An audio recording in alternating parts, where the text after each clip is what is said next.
Starting a new business is an exciting time, but it's also a challenging time. There are some vital things that you must do to ensure that your business has the best chance for success.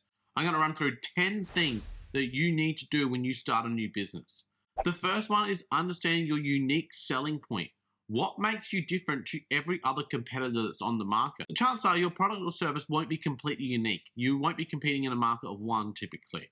However, you can differentiate yourself from others on the market to make it unique within that market. So what are you doing to make sure that you understand what is your unique selling point? You really want to lean into what are the pain points of your customers or your clients. What are their pain points and how does your solution solve them? If you think in terms of pain point and solution, you're going to build a product that is designed to actually solve problems, which can make it unique because maybe you're solving problems that there isn't anyone else solving. And then this leads very well to the second one, which is understand your target market. Who are you actually selling to? If you don't understand the who of who you're selling to, it's really hard to build the product correctly. What you need to do is make sure that you actually want to work with these people. There's no point building a product or service, going to market, and then realizing you don't actually enjoy working with your target market. I only spoke to a client the other day who said they absolutely love working with their new target market that their business has slowly transformed into. You want to love working with your target market, and what are you going to connect with them on? What do you have in common with your target market that you can use as a leverage point to ensure that you can start those conversations from a place where they feel like they're peers with you? They have a common knowledge, a common point that you can discuss that is going to give you a much better chance of eventually selling a product or service to them. The next one is understanding your target income. Now, what I mean by this is how much do you actually want to earn from this business, and can this business actually support that? A lot of people start small side hustles and then they go, I want to do this full time. And then they try and do it full time and realize there's no way they could ever replicate what they could earn full time. Now, that may suit some people. Maybe you're doing it for factors beyond just money. But if money is important to you, which a lot of people it is if you're trying to replace a full-time income, can your business actually support what you're trying to earn? This can also help dictate how much time you need to dedicate to the business to actually be able to earn the income you want. In a lot of situations, maybe your goal is $100,000 and your business could earn $100,000, but you might need to work 70 hours a week, and that might be something you're just not willing to do. Now, yes, there might be more hours in the early stages, but you want to get to a stage where you're happy with your end hourly rate based on the target income you want to earn and how much time that will take. The next one is a marketing plan. Do you have a plan on how you're going to get new customers? The most important thing when you're trying to grow a business is lead generation. How are you going to get new people through the door, new people to sign up, new people to buy your product? What is your plan for this? Now, you don't need to have a written out 100-page marketing plan, but do you have an idea of how you're actually going to be marketing your business? Now, marketing could be things like word of mouth, but you really want to focus on what are the factors that you can actually control. Are you going to create content? Are you going to run paid ads? Are you going to do cold outreach? Are you going to do warm outreach? How are you going to attract customers to your business? And in your marketing plan, you can lean on these things we've discussed earlier, such as your unique selling point and your target market. If you know those things, it's going to be much easier for you to dictate how your marketing plan is structured. We've got to remember to bring our marketing activities back to those pain points that we discovered when we're trying to work out a unique selling point. What are the pain points of your customers or your clients? And are you addressing those and how your solutions solve those problems for them? This is a great way to play on emotions because people buy based on emotions, not logic. Typically, people will buy with emotion first and then try and justify it with logic later, even if there is no logic, because 90% of their decision making might have been emotionally based. So draw on those emotions, draw on those pain points to make the marketing way more attractive to your target audience. And just remember, not all marketing activities have an immediate result, but they need to have a result in the long term. So for instance, if you're creating content, you're not going to get paid by a client the day you put out content, but you want to make sure that it is actually bringing in clients over time. The next is having an email newsletter. And I think this is an old school thing that's been around for a while, but it's a great way to keep in touch with potential clients. In fact, I've actually started up an email list myself where I'm dropping tax tips every single week for free. So I'm giving value out to people. And at times people might reach out and say, hey, I'm interested in your services as well.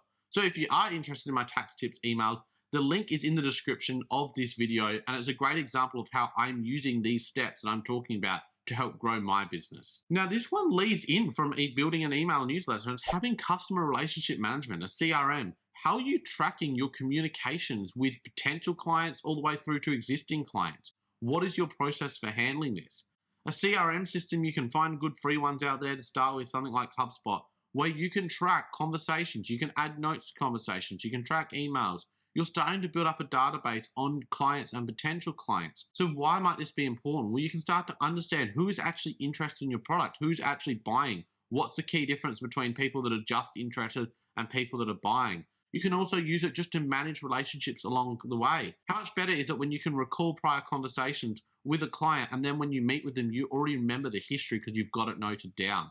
These are some of the powerful things you can do with good CRM systems. The seventh one is a growth plan. How are you planning on growing the business? A lot of people will start out and they just grow naturally, but eventually you probably actually have a dedicated growth plan. What does that look like in a 6 months, 6-year basis? How is the business going to progress? Because as the business grows in both revenue and costs, you want to make sure that profit is growing as well. You want to make sure that systems are growing, products are growing, record keeping is growing. I always tell people the record keeping for a $100,000 business looks very different to the record keeping for a $10 million business. Things are going to progress and change within your business, and you want to make sure your business is growing with the business. How are you going to grow it into your dream business? Are you going to have to start employing people, which will bring new challenges? How are those people going to grow within the business to potentially step up to higher positions where you can bring more people in at that lower level and start to train them up again? There's going to be a lot of different things that change as your business grows, and you want to make sure that you're flexible and willing to adapt to make sure that the systems of the business are growing as the business grows. Now, when we're talking about systems, we also have things like our accounting systems, and that's our next one. What are you going to use for record keeping? This is an important thing to decide on early in your business journey, because you're going to need to understand how much you're going to track everything that's happening. If you start tracking from day one, you're going to be able to make grounded decisions based on actual numbers to see where the business is at. How much better are you going to feel if you go to hire someone and you know you've got the numbers to support and go, hey, we're making a profit, we're growing at this percentage each month, and therefore we can afford this wage over the next 12-month period.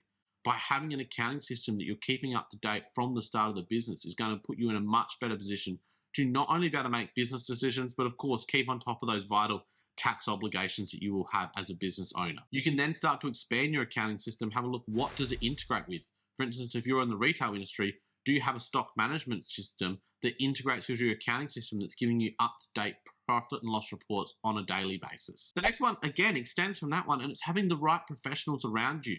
Who are you going to ask for help in certain aspects of your business? Is it going to be getting an accountant in to help you with the bookkeeping side of your business and lodging your tax obligations and lodging your tax return because you don't have the time to do it?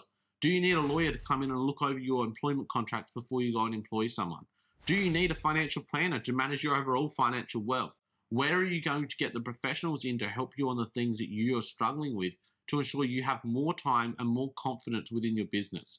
At the end of the day, there's no point you sitting there doing tasks that you don't understand, that you're going to have to train yourself onto a ridiculous level when you could potentially outsource that task to someone else where it makes sense. They're the professionals that are going to be able to understand it better than you can. And that way you can focus on those really important growth activities within your business. One of the other reasons why you want to employ professionals is the last one, and it's getting your work-life balance right. By bringing in professionals, by hiring employees, you're going to get your work-life balance right.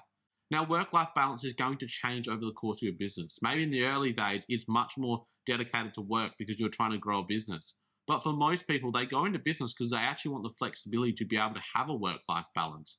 And over time, that can develop. It's going to depend on what's important to you, but you want to make sure that things are trending in the direction to get to the stage you want to get at. Some people love to work 50 hours a week on their business, and they absolutely love it, and they wouldn't want to do anything else. For others, they want to only work part-time, and they want to still be able to generate great profits, and they build themselves up to that stage, and then they start to take more time off to spend with their family or friends or just doing the things they love. Make sure you have an idea of what does work-life balance look like in your ideal business, and are you taking the right steps to get to that stage? I've mentioned throughout this video that business ownership is challenging, and I think you go through 5 key stages. And in this upcoming video, I talk about those stages, how you progress through them, and what the turning point is, and how you can make sure you're going in the right direction. I'd love for you to go and check that one out, and I appreciate you watching this one.